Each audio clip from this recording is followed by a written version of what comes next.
Meaning and significance are validated every year as it is bestowed upon the deserving recipient. Therefore, it is with great pride and honor that I present the 2023 Distinguished JVS Medal of Honor awardee, Dr. Jenneth B. Doria, DNP, MS, BSN 79 RN. Jenneth Doria has constantly demonstrated character traits of transformational leader.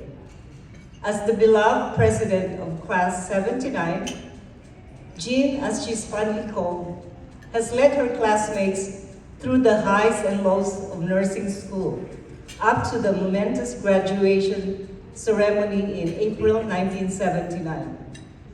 From exemplary class president, Dr. Jean Doria has blossomed into an excellent clinical nurse, public health nurse, nursing professor, field researcher, eloquent speaker at local, national, and international settings, and head of a sustainable and very much needed philanthropy, iHelp.org.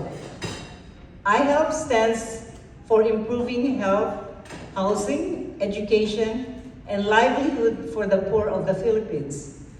Since 2006, iHelp has given support to school children, youth, and families by providing water supply and building toilets in far-flung public schools, outfitting school libraries with books, and providing prenatal and maternal child care.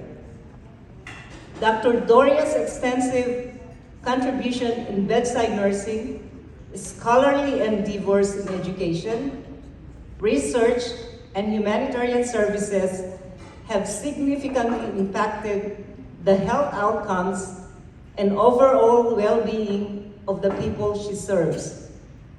For more information on the illustrious resume and enduring contribution of Dr. Jenneth Doria, which I cannot all tell you now, you can go visit the links in iHelp.org or the voicesofutah.com for all the information about her.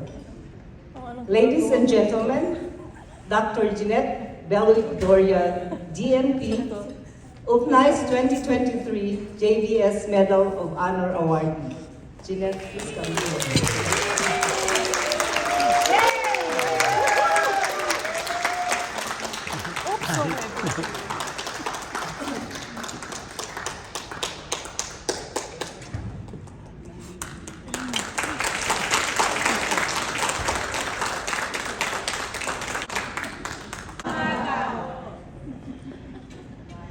Actually, if you don't mind, I think I would just stand from here. We have, so it will feel more private, we have a gathering here and I could see the slides better.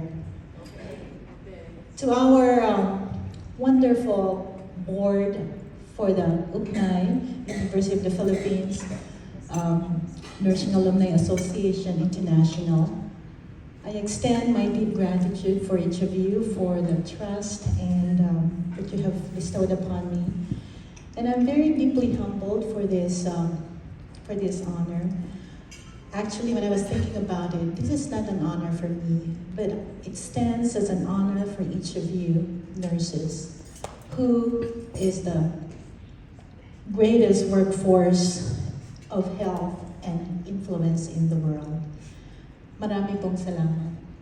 I know it takes so much time and effort to be a part of UPNAAI and to keep it going and to have each of you supported through your presence.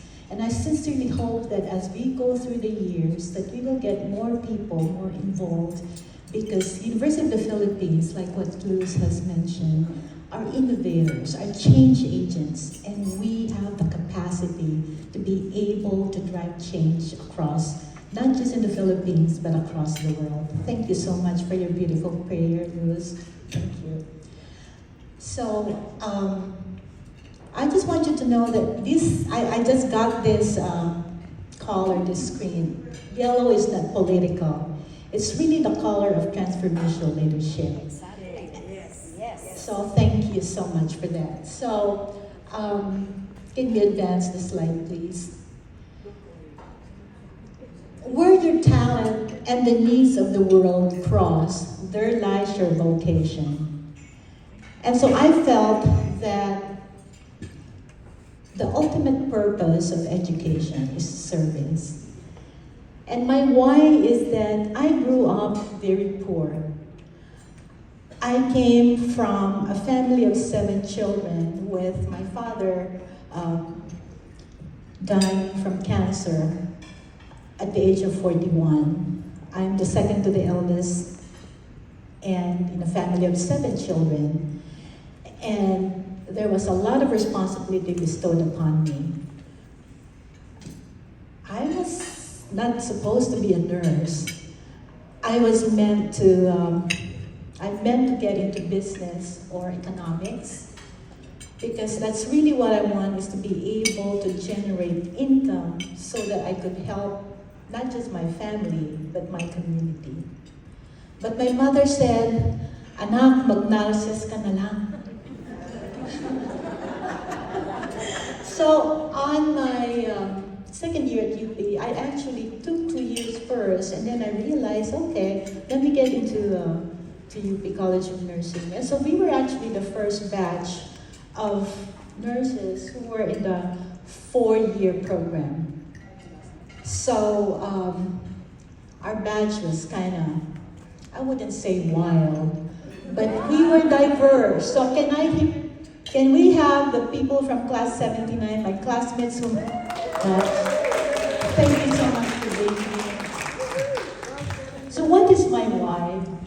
My why is because I grew up poor, and as a nurse, I want to be able to be an influencer for good. And we are in the best position to be able to work and integrate our passion to be able to help others. And this is through partnership and capacity building framework. And what is that? We do not take the power from the people that we serve, but we actually harness their power to be able to drive change. Next slide, please. And what I want to show here for you is, for the next 20 minutes, is what we have done. I was a nurse for about 32 years, and I didn't get into my graduate program until I was 53 years old. And because I had to take care of my 7 kids and my mom, and and this is a familiar story. How many of you were in sandwich generations? You were taking care of your children and you were taking care of your parents. And that is so typical, as a Filipino. But at the same time, I realized that I can do something good. And so it started with just bringing school supplies to the Philippine children, especially to Gregoria de Jesus Elementary School in Tondo, because I'm a Tondo girl. So, and then as the years went on, my husband and I thought, let's do something definite. And it started actually with when we had Typhoon, Typhoon Yolanda.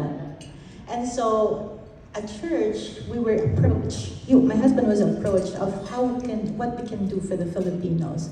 And so we brought about 17 young boys and about 4 or 5 fathers and built the first disaster resilient housing in Tacloban, Leyte. How many of you are from Leyte here or from Visayan? From Samar. In fact, Ida, we went there in Samar, and that was where we conducted also another project, which is the Teenage Congress. Do you know that there is such a high teenage pregnancy among our Filipino adolescents? So the critical needs in the Philippines are 5. Number 1 is access to clean water and sanitation, which also actually addresses the UN Sustainable Development Goal number 6. The second one is adequate classroom. In fact, I just read in the news that our teachers were instructed to take down all visual aids.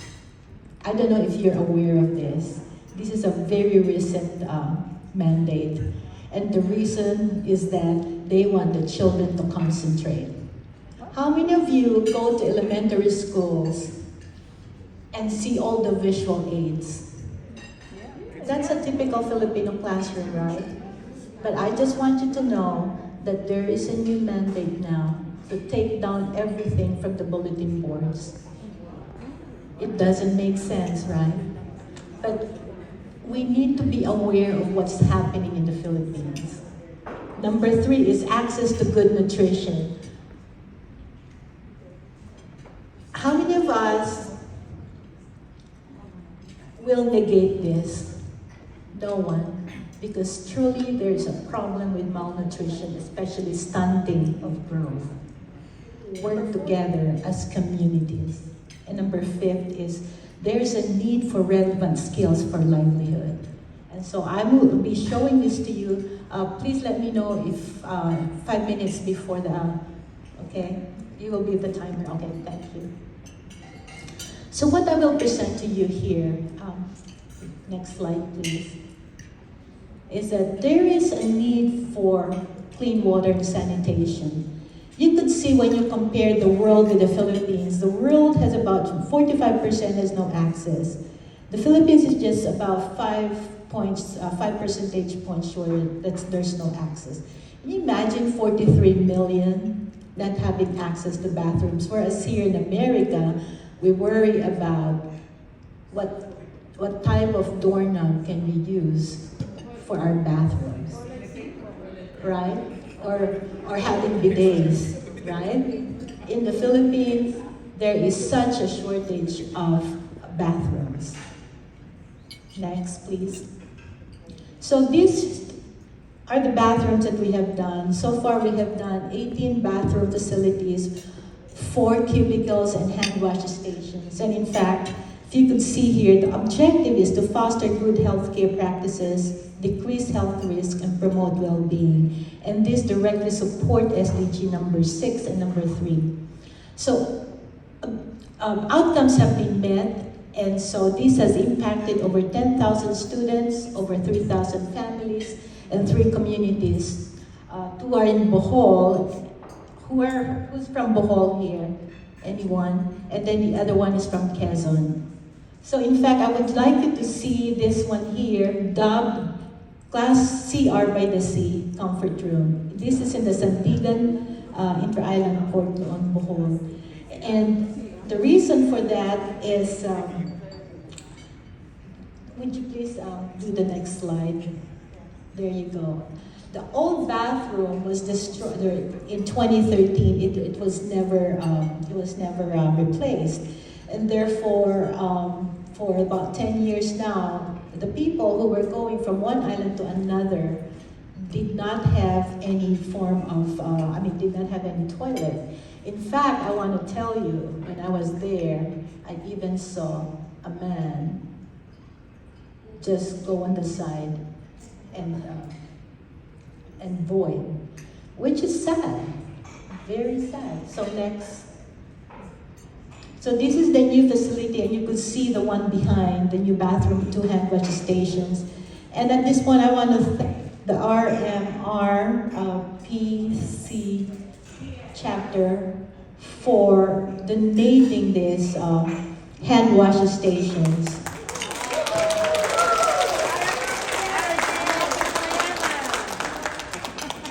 Thank you so much, Lakshmi, Tess, everyone who's with this chapter. Thank you so much. Next, please. So these are just some of the schools that have been provided with bathrooms, and there is no, we always do an MOU because I really feel that there has to be some kind of investment from the other stakeholder. So what they do is they provide snacks and lunches for the crew so that they don't need to leave the site. And do you know that we can finish these bathrooms in 3 to 4 days? In fact, in Bohol, the people who were going to the other island saw a few walls and in the morning, early morning, and then when they came back in the evening, it was all done. So that is, and we use structure insulated panels, which is They're resistant to termite, they're easy, it's very time efficient, it is very cost effective, and that is actually our project now, is to be able to provide disaster resilient housing, social housing for the poor in the Philippines, and that's ongoing. So some of these are from like Halsey's Elementary School from Negros Oriental, San Clemente Tarlac, San Roque National High School, Barangay Piis, and Ubohan Elementary School. How do we get funded for this? I have found out when I was at a church meeting and presented what we did with Yolanda, that we can do this in a very efficient and cost-effective way. And after that, I was approached by this director of Sorensen and Legacy Foundation and said, we can actually help you with that. So since 2018, we've been able to build bathrooms. And So I Help is a volunteer-based organization. So that is how we get funded for this one. Next, please. Oh, if you notice, Wendy, would you go back? San Roque National High School, I know you might not see this, but we put bidets in this. It is because they're in high school. This is for menstrual hygiene management. And therefore, they will not feel that, they will feel cleaner, they will feel, and cleanliness is actually related to good health outcomes. Okay, next please. This was in Inabanga National High School. Again, in 2013, we had the earthquake. Remember the earthquake in October, and then in November they suffered again from this typhoon. And so this was what happened. All the toilet bowls were taken out. Look, they couldn't use this, and there's like about 2,400 high school students there. Only 24 out of 24 toilets, 10 are just functioning. We really did not take this down, but we actually renovated this. So next slide, please, Wendy. So it turned out to be like this. So it was transformed. Next, please. So if you notice also, we always put mirrors above the hand wash stations. Guess why? Somebody said this? To see themselves. Exactly. What they have found, there's a correlation between putting mirrors above the hand wash station, because then the children can see themselves. So the principal told me that there was an increased hand washing practice among the kids, especially because they're able to see themselves. So it is correlated with reinforcing human dignity and self-worth. Next, please. And so this particular bathroom at Kanmaya Dion High School, they did not have any on-site bathroom. And so the kids will just go at the back and do the thing on the grass. Can you imagine if they would be bitten by a snake over there? So this was what happened. So we picked this up. It's like a White House. And this bathroom also, this kind of bathroom we did in another place there in Locon. Do you remember Typhoon Odette last December? And there was a lot of damage in the community. We asked what happens to these bathrooms. We went through. And a lot of damage happened. Like roofs were taken out, walls were down, but the toilet stood strong. Except for a small fascia, everything was good. So the bathroom was there while the other homes were actually damaged severely. Next, please. So this is Clarin community. It's a seaside community that this was their toilet. But because it was unusable, then they started putting fish baskets there. Can you imagine that? And I talked directly with the municipal health officer, the doctor, and she said that there's really, because of the high open defecation rate, on the sea, they have increased gastrointestinal illnesses. So that was it. So let's go to the next slide. So that was the old bathroom, and that's the new bathroom. So next, please. And so this is what's inside there. So now this is the new toilet for them. Next. In fact, I want to tell you, when we were having a turnover, so we had the community to help us, and one of the mothers, she was supposed to speak, but for about 3 minutes she kept on crying. She couldn't talk. And then I found out that apparently this bathroom was just behind her house. And she said that finally they will have a toilet that is accessible. That was why she was crying so much. So recently, actually, related to health, we just don't build the bathroom, we do health teachings. So I actually personally do the health teaching to the kids. Hand hygiene, when do they wash their hands, how often, and what's the importance, especially nutrition. So, nurses are educators. We always teach, okay. And so this was a recent one. These are my grandkids, and my granddaughter actually requested donations from her own church ward for these hygiene supplies. So we have about 10 components there. So shampoo and all, but on the top, I got this. I was going to Home Depot and I saw these boxes, with free things, and I opened. These are wooden toys. So that's a wooden toy over there, and so we added that to the package. So the kids were happy about the toy. Next, please. How's my timing? Okay. All right. Number 2, access to adequate classroom. That's wrong. Classroom to. Okay. So I don't know, who are you? Who among you are from Tarlac or Pangasinan? Are you from Tarlac, Jean? Kami din Tarlac. Yes, exactly. So how many of you are familiar with the last mile schools? Last mile schools are those that are geographically very far, and they are underserved. And so these kids actually don't have the opportunity to really have good education because their classrooms are so inadequate. Next, please. So this is Duweg, and it's on the, there are 2 Duweg schools. One is in the foothill and the other is in the mountaintop. And it takes a long time to travel up to the mountaintop. So one time we were just, on the truck, and I felt like I was getting a rear massage because of all the rocks that were there. So next, please.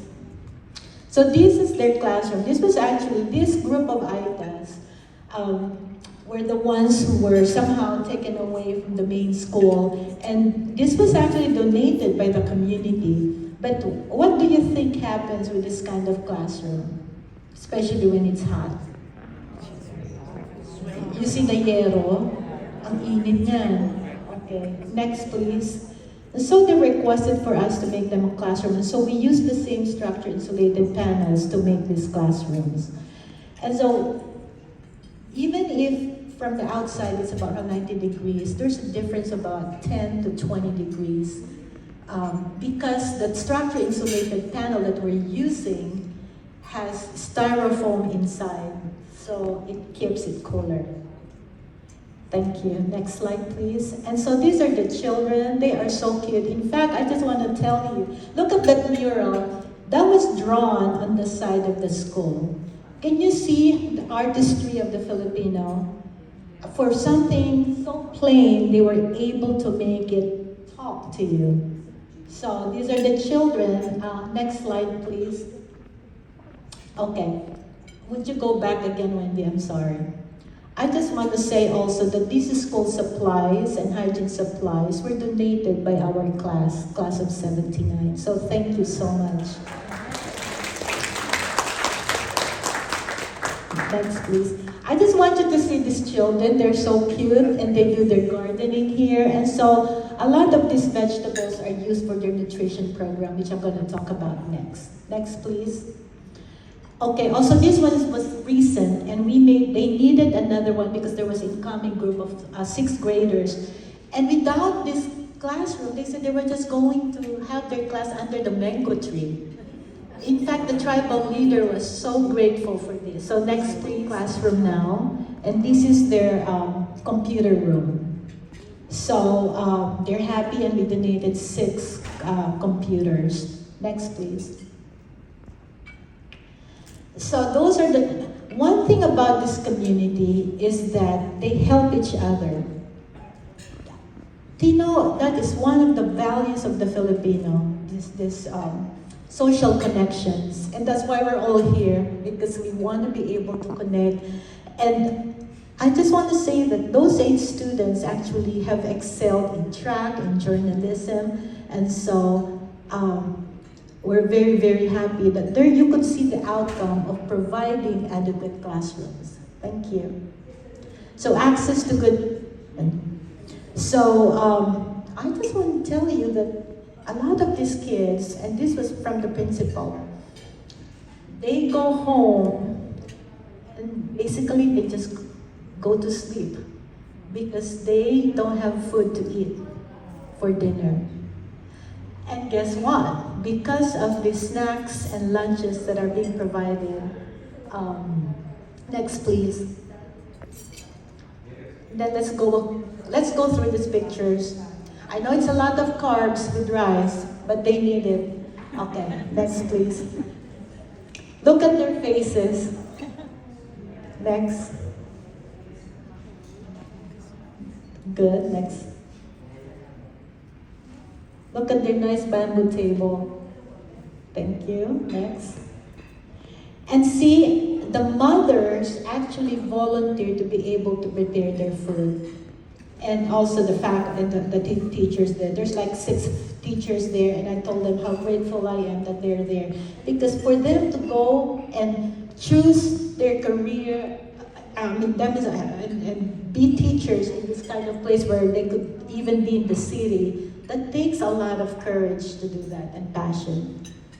And so that one on the left-hand side, I actually brought macaroni, you know, the Kraft macaroni from Costco. It was on sale, so I brought, they're so happy with that. Okay. Next, please. So these are the teachers who prepare, and those vegetables, they have a lot of good nutrition over there because of the vegetables. Next, please. So the fathers also participate, which I love about, which I actually love. So those are the parents also. Next, please. And so we did this way back in 2017 in San Fabian, Pangasinan. Anyone from Pangasinan here? Okay. There was a need for post-op eye patients to a place to stay, because what happens is that they go to this clinic, they have their surgery, and then they just wait for, you know, a ride back home, buses and jeepneys, and of course, you know, the eyes are very sensitive. So they really didn't have a place to stay. So that was what they actually asked us to do. And this was led by students from Brigham Young University and the community. And so we always employ people from the community. Next, please. And so objective number 4 is sustainable partnerships. We create memos of understanding so that they have input on what they want. We just don't go there and do things. They need to be invested also, because that is really an evidence-based practice of sustaining partnerships, is to have input. And then the next is, we were able to provide relevant skills. So these people actually have learned how to make these panels. And so they can put up a bathroom or a classroom in less than a week. Thank you. And so in conclusion, the 5 objectives were achieved, and then what do we get out of this? The projects were done through joint efforts of various stakeholders, and we can achieve health equity through nurse-led, community-based interventions that support determinants of health. And we can have these partnerships, and we can lift humanity. We can lift humanity from where we stand, whether we're in academia, whether we're in research. We can do all these things. So, lessons learned. We can leverage our roles to bridge health inequities by supporting determinants of health. And what are determinants of health? These are conditions where we are born, where we live, play, work, have fun, and that we are leaders. Luz talked about leadership in her prayer. We truly are leaders at any point of care, and that's what makes nurses unique. And we are educators, we are knowledge workers, we are change agents, we are collaborators, and we are capacity builders, and we strategize, correct? So that's why nurses are the key. We are the drivers of change. And we have the power to regulate and leverage these roles to be able to improve lives across populations. I am sure that each of us has had the opportunity to help. There is no question about it. Next, please. And so I just want to leave you with this quote: a leader is one who knows the way, goes the way, and shows the way. And the key to this is leadership. The power of leadership is the power to influence and motivate people to change, grow, and achieve common goals.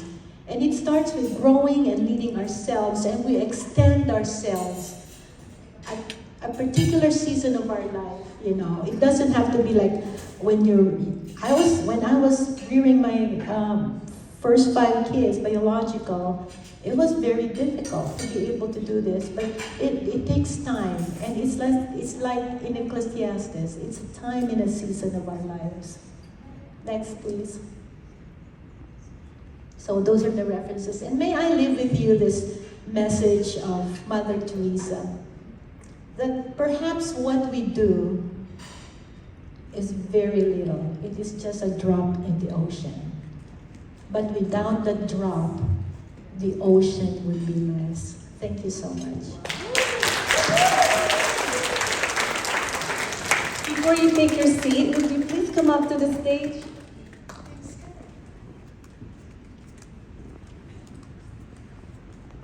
It is with much privilege and pleasure that I present this certificate of appreciation to Dr. Jenneth Doria, DMP MS BSN 79 RN, for becoming the 2023 Julita V. Sotejo Medallion of Honor awardee in recognition of your invaluable contribution as the keynote speaker for the 44th Annual Education Conference, UPNAAI Kaleidoscope Pillars of Excellence and Relevance in Nursing Education and Practice. Thank you very much.